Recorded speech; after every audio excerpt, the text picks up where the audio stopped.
તમામ દેશવાસીઓને સ્વતંत्रता दिवस की खूब खूब शुभकामना। आज ने दिवसे अपने जे लोग आ स्वतंत्रता माटे बलिदान आप्या छे आने याद करिए। देश ने एकता अखंडता ने बनाव राखवामां अपने प्रयास करता रहिए अने देश વધુ સમૃદ્ધ થાય, વિકસિત થાય, આ માટે પોતપોતાના યોગદાન આપીએ અને મદદરૂપ થઈએ।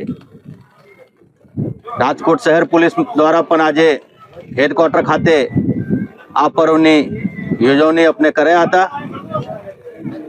રાજકોટ શહેર પોલીસ વતી તમામ રાજકોટ વાસીઓને પણ આ પર્વની ખૂબ ખૂબ શુભકામના।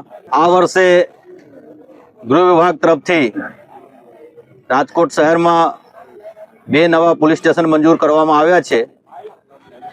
આજી ડેમ પોલીસ સ્ટેશનના આઉટપોસ્ટ અત્યારે સરદારમાં હતા, જે આજી ડેમથી બહુ દૂર હતા, જેથી ત્યાં નવા પોલીસ સ્ટેશન બનાવવાનું મંજૂરી મળ્યા છે। આવી જ રીતે ગાંધીગ્રામ અને યુનિવર્સિટી પોલીસ સ્ટેશનમાંથી માધાપર પોલીસ સ્ટેશન જુદા પાડીને ત્યાં એક નવા પોલીસ સ્ટેશન બનાવવાના છે। આમ રાજકોટ શહેરમાં આ વર્ષે 2 નવા પોલીસ સ્ટેશન શરૂ થનાર છે।